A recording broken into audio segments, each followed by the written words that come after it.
You're listening to Civic Media.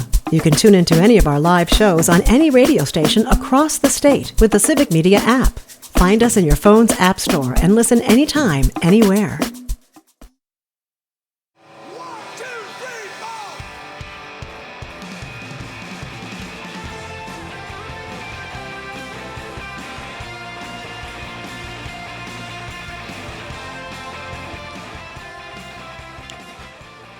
Welcome back to hour number 2 here, Act 2 as we call it, here at Nightlight with Pete Schwaba. Great to have you with me.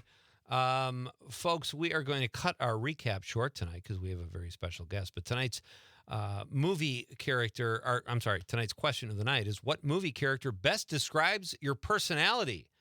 And maybe we'll do a quick recap of all the fun stuff you missed after we are done speaking with one of our favorite guests here. He is the Civic Media Sports Authority. And he is calling us, I believe, from the ballpark down there in what I like to call Milwaukee. Mr. Mike Clemens. Hey, buddy. How are you, Pete? Doing very well. Not as well as the Brewers, but after Saturday's game anyway. But how are you doing tonight, buddy? Oh, Brewers are doing great. You're not doing great. You're not 1-0. I'm not 1-0. I'm more like a 2-2. About 50%. Oh, there you go. There you go. No, in the press box, and we're waiting for game 2, which gets a late start tonight at 8:08, first pitch. I think that they schedule it 8 minutes after the top of the hour because it takes most people about 8 minutes to find it where it is tonight on TV. But other than that. Wow. Okay. Is it a beautiful night at the ballpark? It's cloudy in Milwaukee, and, there's a chance of rain, so they've closed the roof here. But right now they're spraying down the field. And, the big story that happened this afternoon is that Jackson Churio, who, in that incredible rally the Brewers had in the first inning against the Cubs where it was 6-1 and everybody was taking turns going to bases, Jackson's running out a ball at first, and he was safe. But when he finished, he winced a little bit. And the trainer was out there in a second, and Pat Murphy right behind him, because I was like, oh, God, is it the hamstring again? Yeah. And, he tried to sort of wave him off, but they said, no. Why don't you – we're up 6-1. We'll get a pinch runner for you. And then after the game, they had an MRI. So Murph was, he said, man, if we lose this kid, it's going to be devastating. Jackson came and talked to us and said, I think it's fine. I don't think it's that bad. It's just there was a little tweak there. And so I talked to some of the, beat reporters, and they said, well, that's what he said last time when he, had a hamstring. And then he said, I don't think it's that bad. And he missed the next month. He's that valuable to Pat Murphy. He did not want to lose that kid. Wow. But, the MRI was inconclusive.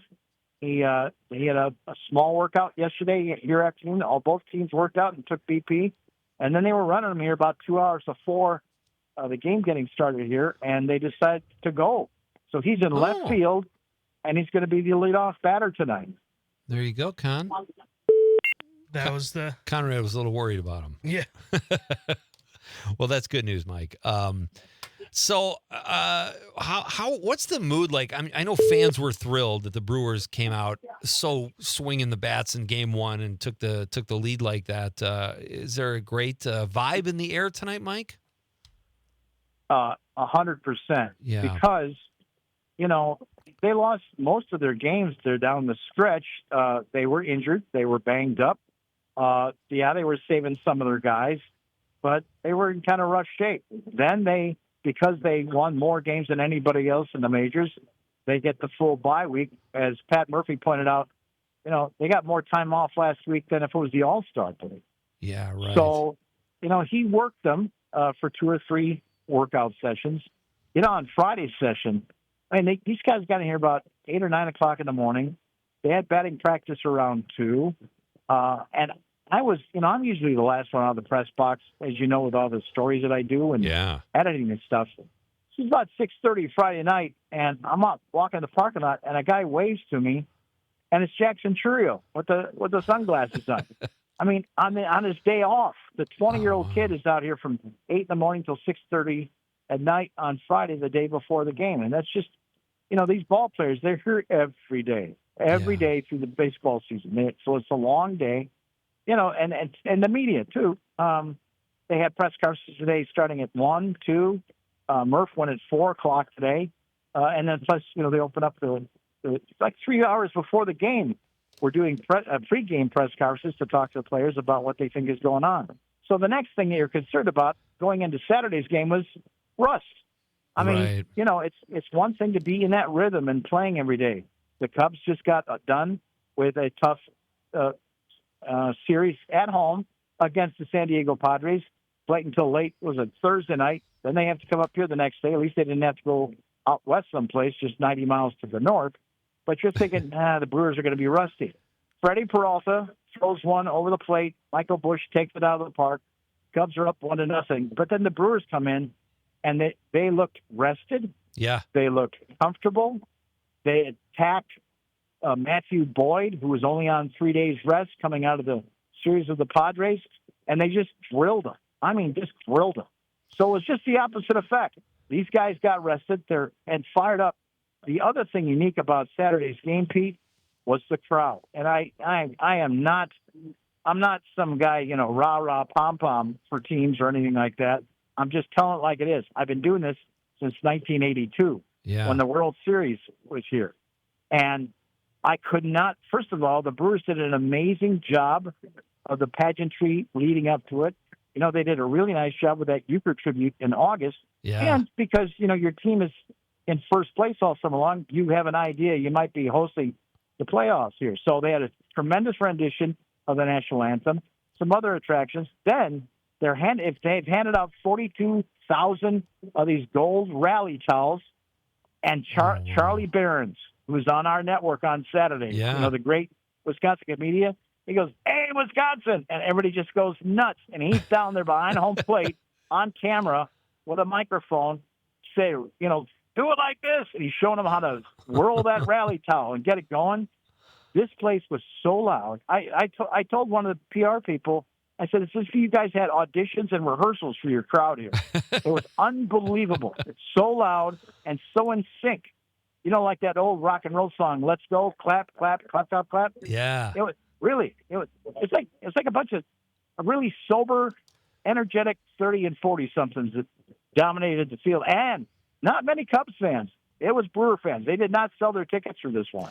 I was going to ask you about that, Mike, like because I wonder if it's got to be so hard because you get top dollar for your tickets, but your team comes first, right? I mean, that's encouraging, I think, if they're not willing to sell their tickets to Cub fans. It might not be the same way in Chicago. Right. Now there's plenty of Cub fans I'm seeing right now here wearing the Cubs blue down the third base line behind the visitors' dugout. But it's not like in years past where it was almost 50-50. You could easily tell that by what people were wearing. And what I just saw walking into the ballpark tonight, this era, this group of Brewers fans is really, really into it right now. That's great, Bob, or Mike, and it's so great that it feels like October baseball tonight too. The bat'll probably sting a little more, but I'm sure it's easier for you than being out there in 90-degree weather. So that's exciting too. Feels like October. Right. So, Mike, real quick, Badgers. What did you think of the game the other day? Was that? I'm just so ready to throw the towel in. I was here. So I didn't really get a chance to watch it. I just, did some reading on it. And I talked to a guy today that was there. And, one of the most disappointing things, so, they put in this Hunter Simmons, because Danny O'Neill's getting sacked and throwing as many picks as touchdowns or whatever. So they gave the freshman a shot. And he had a good opening drive. I think he hit Vinny Anthony about 9 times. Yeah. For like 140 yards. So that was encouraging.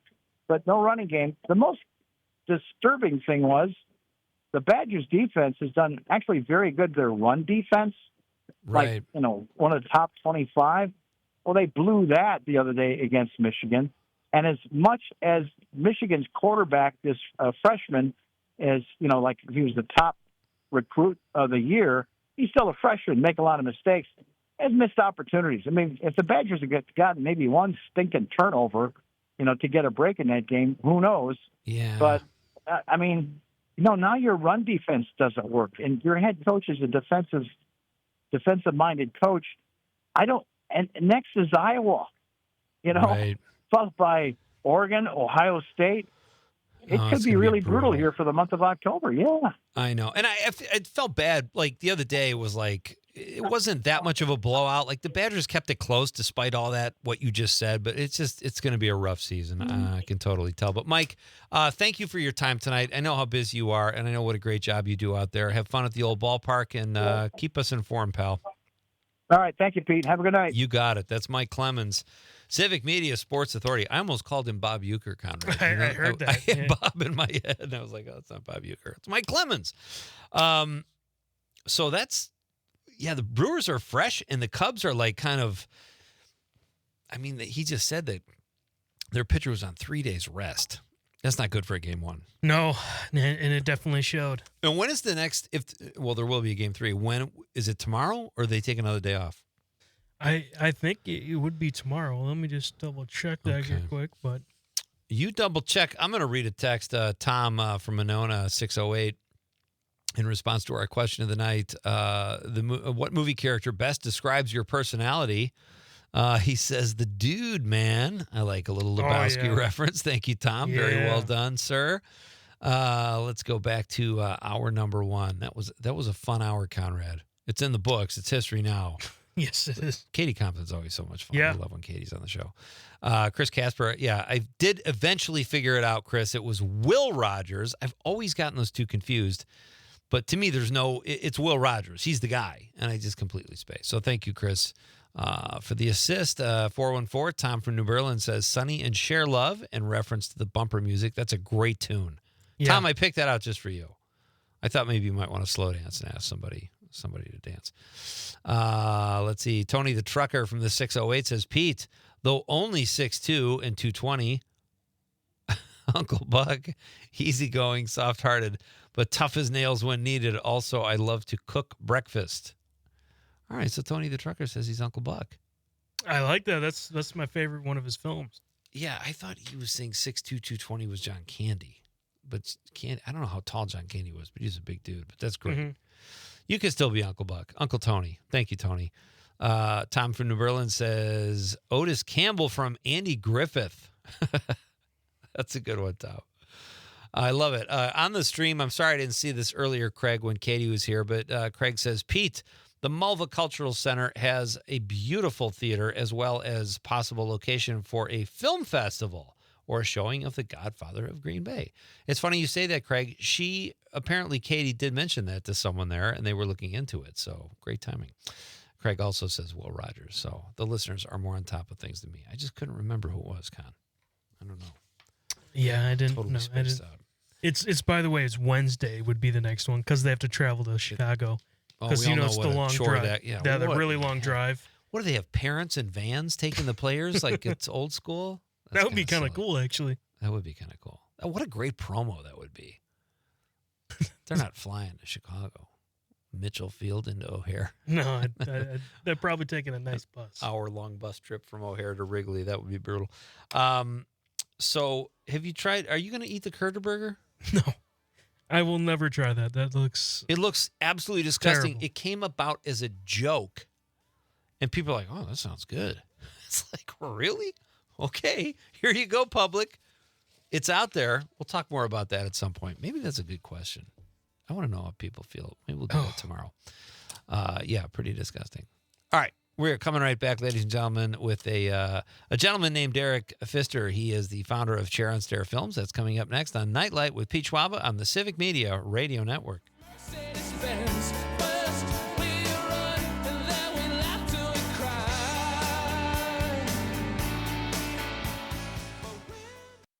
You're listening to Civic Media. Stay up to date on the latest news and information for your local community and Wisconsin by signing up for our free email newsletter. Visit civicmedia.us/email to get started.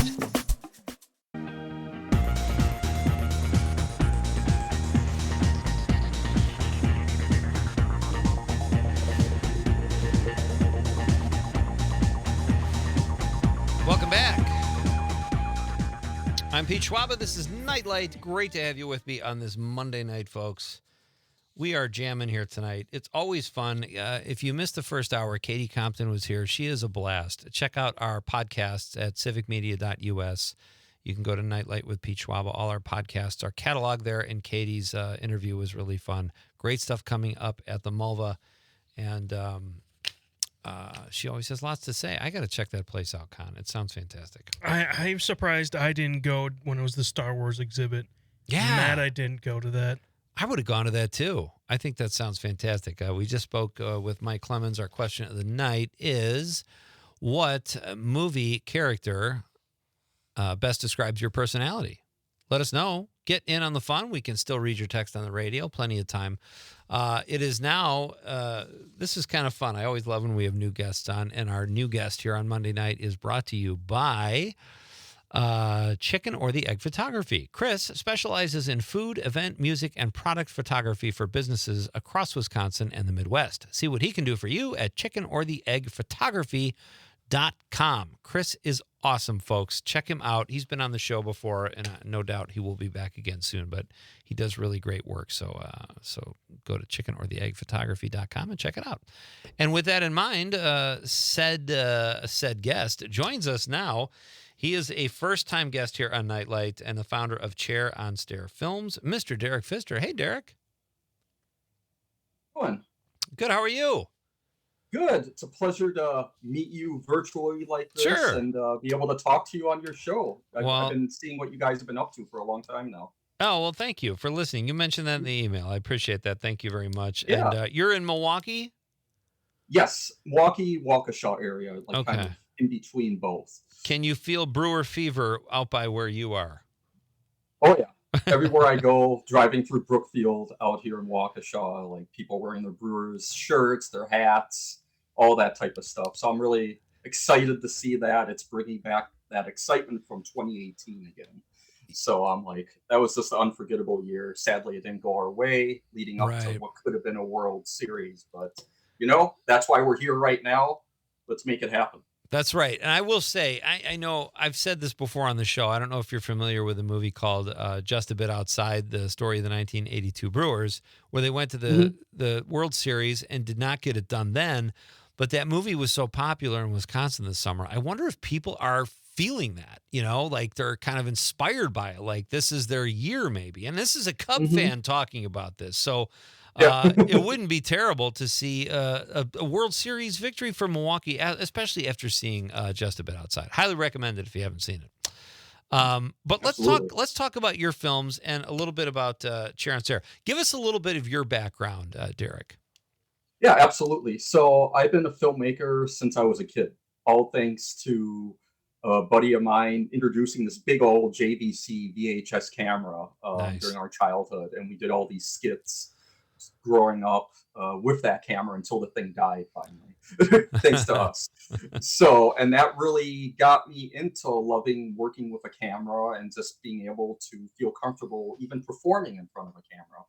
And a lot of people think a movie got me into filmmaking and all that type of stuff. But no, it was really just being invited and being introduced to a camera and just escalated from there. I loved films before that, but being able to hold a camera, make your own skits, tell your own stories is what escalated to pretty much where I am here today as a filmmaker, doing everything I can to help out the community with what I can do with the camera.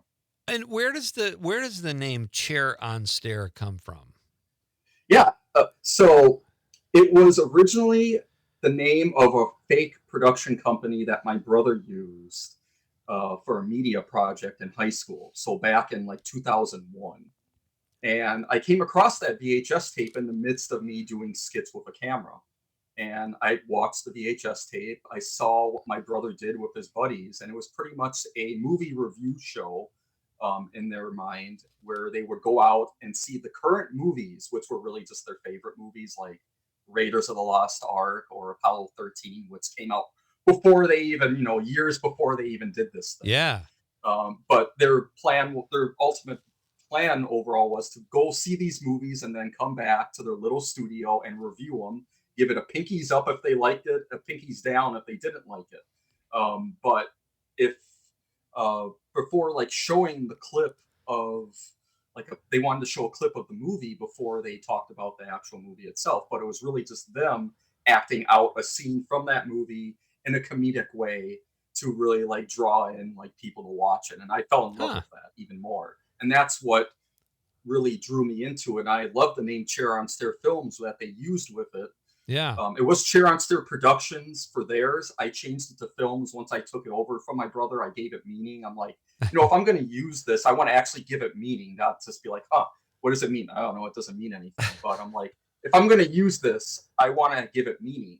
And over the years, my team and I, which my best friend, Brendan Adams, who I run my business with, he and I have been making videos since middle school. He and I have been doing this together for well over 20 years. And we pretty much, the meaning of Chair on Stair Films is we take small ideas from unique locations, such as a chair being on a set of stairs, and we turn them into something that you never even thought of, because ideas don't have to be so complex. They can come from the simplest of starts. Right. So, and it's about taking those small things and turning them into something big, something that you never even imagined. So our goal as a production team is to take your small ideas that you have and actually make them a reality, no matter how big or obscure they are. But our goal is to turn them into something for you, whether it's for your business or for your actual personal projects. Love it. It does sound a little dangerous. That's all I'm saying. But we'll get into that.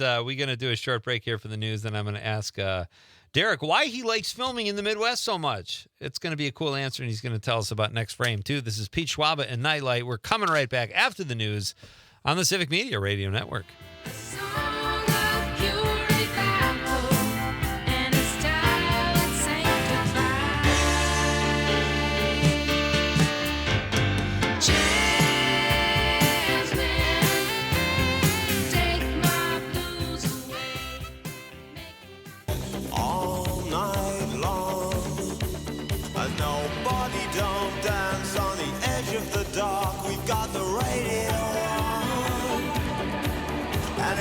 Welcome back. This is Nightlight with Pete Schwaba. Great to have you with me on this Monday, the official first day of fall, at least if the weather is any indication. Our question of the night, folks, if you still want to get your answer in, is what movie character best describes your personality? Let me know. 855-752-4842, 855-75-CIVIC. You can also text in on the app. Very easy to use. Or if you're watching us on the radio, you can drop us a stream comment at Facebook, YouTube, or what's the other one, Con? X, Twitter. That's right. Right now, we are going to get back to our guest here, Derek Pfister from Chair on Stair Films. I know it sounds dangerous, but he explained very well where that name came from. And tell us, you guys, I was checking out your website earlier. You're big proponents of shooting in the Midwest, and you sort of proudly say, this is where we want to be, and this is what we're doing. Why is that, and how have you found filming in the Midwest to be with a production company like yours? Yeah, absolutely. So I've worked with so many phenomenal people. I mean, you've seen it yourself, especially up there in Green Bay, about how much talent is around here in the state of Wisconsin and even out in the outside states around us. And it's just really unique to see that. And it's just, there's so much hidden talent. And I've worked with so much of that hidden talent. And that leads into the purpose of the Next Frame. And our purpose is to expose that talent by showcasing mini documentary episodes of each person. Each episode is different and styled differently to showcase a different creative, whether they're a filmmaker, director, screenwriter, composer, painter, or even a sculptor. Like anything in the creative arts, we're trying to showcase. And by doing that, we're trying to say, hey, we can build the industry here in the Midwest as well, instead of having people always worry about either traveling to the East or West Coast to be part of the industry. So we're just trying to say, hey, we have the talent here. There's no reason the industry shouldn't grow here. We have, obviously, we got beautiful landscapes. We got beautiful history here, but the talent is here. And our goal is to showcase that talent by showcasing documentaries from how each creative started their journey to where they are today with all the hardships, everything, the obstacles they went through to be a creative artist, and showcases how they're keeping going. And by the end of it, you've learned their story, you've seen their work, and you get the opportunity at the end to be able to network and contact them. And I'm also trying to build the network by doing this in a film documentary format. And it's just been a blast doing this with my team now. Boy, that's a big undertaking. Like, it's admirable, but it's also like, it seems like you have to get people on board. Like, hey, check this out. It's really cool stuff. And I have no doubt you make great films, but how do you get people, like, where do you screen them, I guess, is my question. Yeah. So we've been doing the series for 4 years now. We are actually in the midst of finally releasing season 3 to the public. Right now, we've just been having them on YouTube. Our ultimate goal is to get them on streaming. As long as we get it on a service, I mean, we'll be really happy, because that would be a huge step. Absolutely. But right now, it's been primarily on YouTube. We've been working with Film Hub. They're really interested in the series. We're actually just in the final steps of redoing the whole composition, music-wise, for the series for music rights reasons. So that way we have all the music rights. And once that's done, it'll be resubmitted for streaming to find a home. But in the meantime, they're going to be out on YouTube to see the current formats, because all the creatives that are currently featured in season 3 have been excited. They want to get their names showcased out there, showcase their work, and build their network. So that's what we're actually in the midst of doing right now. And we have a new one coming out tomorrow. Okay, so where can people see that? Like, where, like, what, all that stuff you just said and what you're doing, where would you steer people to see, hey, this is what Chair on Stair is doing, this is what we're about? Send them, or give the YouTube address, or wherever, however you'd like people to find you guys. Yeah. I mean, it's as simple as looking up Chair on Stair Films on Google now. It shows up right away because of our website, stuff like that. And you search it on YouTube, will show up. Next Frame will show up right away as well. So, but if you want to, like, a general giant list of not having to search each episode or go through them, you can go to our website at charonstairfilms.com. We have a Next Frame tab. You can watch them on there too. Outstanding. That's and that was Google with a Google, just to be clear. No, I think so, yeah. The Google. They're doing very well for themselves. Where are your favorite places in Wisconsin to shoot, Derek? Like, you're at Milwaukee area, but do you guys venture out of Milwaukee ever? Where are some of your favorite locations? Yeah, absolutely. We've filmed a lot out, like, in the northern counties, like out in Minneapolis, stuff like that. We've loved to film out there. I'm a UW Oshkosh alum, so I filmed out in Oshkosh a lot, but a lot of our creatives are actually from that area too that are featured. So that's pretty fun to be able to have them showcase, like, not only just like in Milwaukee and Madison, but we want to be far spread. Yeah. So we're up in the northern counties as well. My guest is Derek Pfister. He is the founder of Chair on Stair Films. They are doing great stuff, sort of selling Wisconsin and what people are up to and celebrating the creative arts here in Wisconsin. You worked on a film that premiered at the Cannes Film Festival. What was that project, and what was that experience like? That was an experience that I'm like, I can't believe I can actually say that we had work screened at that festival. And it's all because of the talented group of the film Reasonable Doubt, which was directed by Daniel J. Pico, who lives out in the Madison area. It was because our involvement in the 48-hour film project that led to our work being able to get that far. So it was a cool, like, just unforgettable experience. We made the film Reasonable Doubt back at the end of 2023, and then it premiered, like, had a big screening at Cannes. Mid-May is when we had the screening there at Cannes. So what do you guys, do you want to do more narrative stuff, or ultimately where do you see Chair on Stair Films landing in terms of the stories you tell?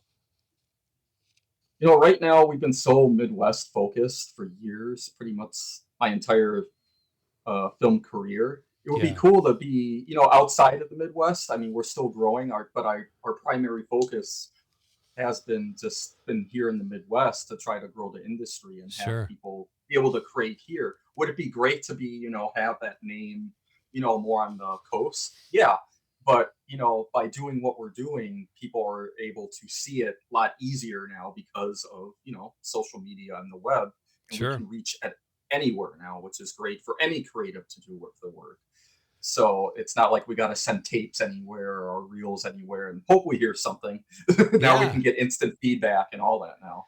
Can you do the recently passed incentive bill benefit you guys yet, or are you working at lower budgets? Like, will those come into play and help your company at some point?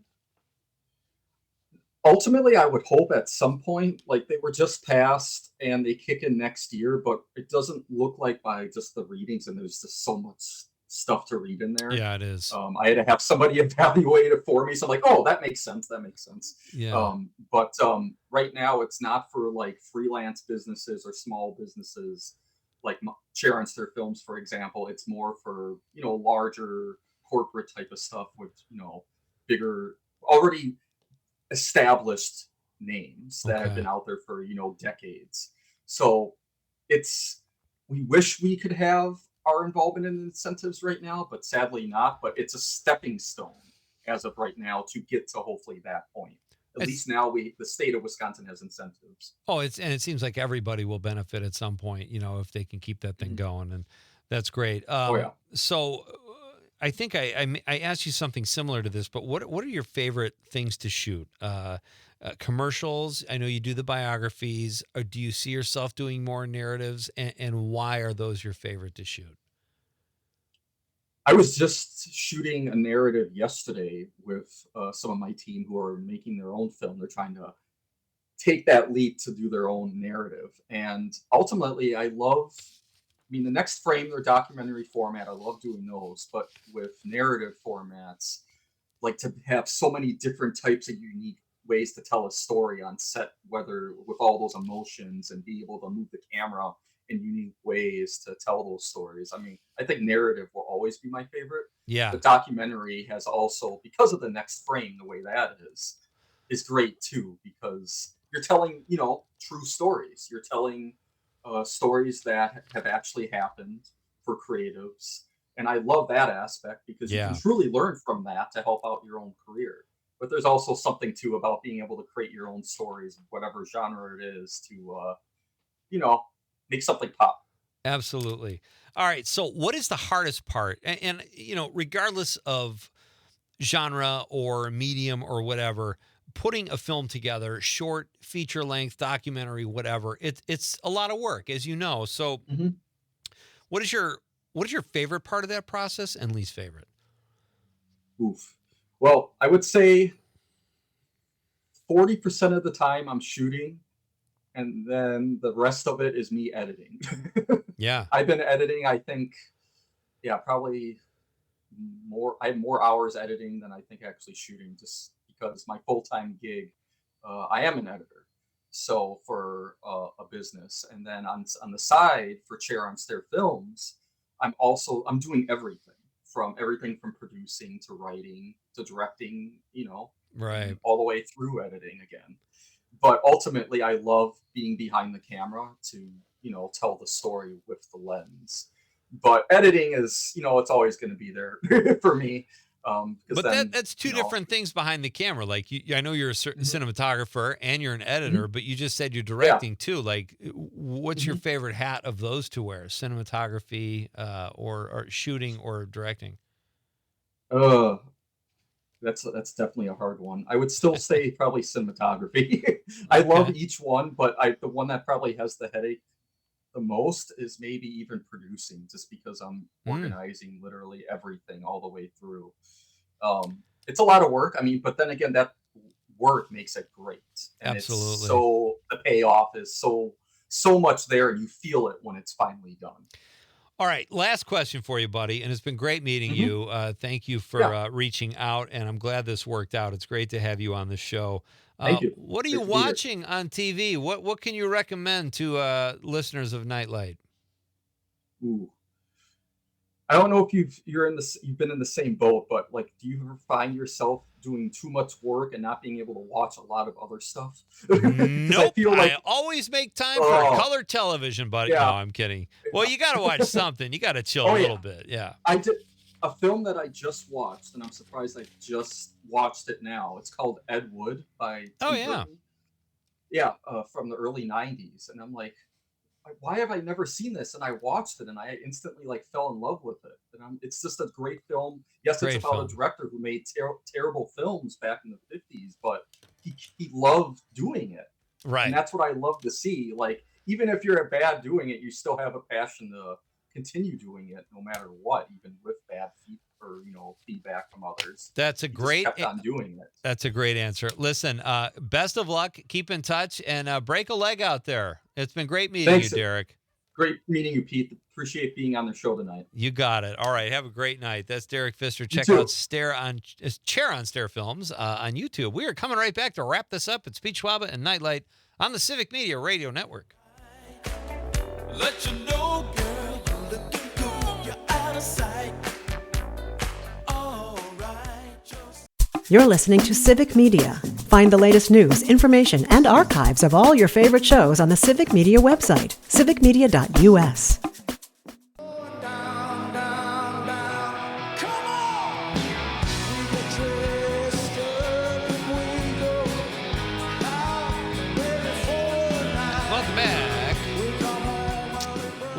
Stretch here on a Monday night version of Nightlight. It's been great being on the air and talking with all of you. Great text tonight. I'd like to thank my guest, Katie Compton, who is always fun. Katie was our Nightlight Window Fun participant tonight, and she is doing a funny walk. So go to Facebook and check out Katie's funny walk, and those of you who remember Monty Python will understand the joke. If you're there, give us a like on Facebook or any of these platforms. We like to get likes and follows. Our text line has been pretty active tonight with our question, which was, what movie character best describes your personality? Chris Elfheim, our pal Chris Elfheim from Appleton, says Katniss from Hunger Games. Oh, that's a good one. I could totally see Chris Elfheim, too. Yeah. She's kind of a tiger, that's a great one. Thank you, Chris. 818 Bridget says J.C. Wyatt in Baby Boom. Those of you who haven't seen Baby Boom, it's Diane Keaton, and she's great. Sam Shepard is in it, and she gets tired of the rat race. She has a baby and moves to the country and creates baby food. It's like this picturesque, very romantic version of country living. And kind of a nice feel-good story. That's a great one. Thank you, Bridget. John Murray in Madison in the 608 says, can't wait to hear someone claims the dude. Feels like a long shot tonight. Well, he got his wish. He did? Who said they were the dude? Tom from Monona. Tom from Monona. Good call, John. As usual, John's on it. John also says, just imagine that lifestyle for a minute. Yeah, I mean, all you care about is a rug? You care about getting your rug back, smoking weed, and just drinking Kahlua or in your White Russian. Yeah. And it's so funny, and I've heard, since I talked about the film One Battle After Another last week and compared Leonardo DiCaprio's character, he was wearing a bathrobe and a ponytail, very reminiscent of the dude, someone said last week, also on the text line, and some Star Wars characters. And there's already been jokes going around about, can we please not have a hero or an anti-hero wearing their bathrobe? So I thought it worked in the movie, but either way. Sydney from Oregon, he's in the 708, says Dale from King of the Hill. That's a great one. Dale's the one that you can't really understand, right? Isn't he the main guy? Or no? No, Dale's like, hey, I got to get that dago Kramer on there. Dale's great. Not bad, Sydney. That's a good comp. Steady Eddie from the 608 says, Pete, people tell me that I remind them of the Bob Uecker movie character Harry Doyle. I guess it's because my sense of humor is just a bit outside. Well done, Steady Eddie. He says, I can't remember the name of the damn movie. You guys have a clue?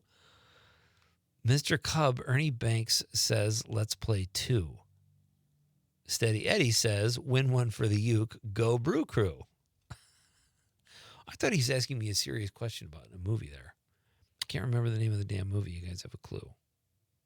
He's talking about just a bit outside. He's making a joke about what he just said or what followed. I don't know now. Oh, Steady Eddie usually crushes it. It's a great text. I just don't. I want to do him justice.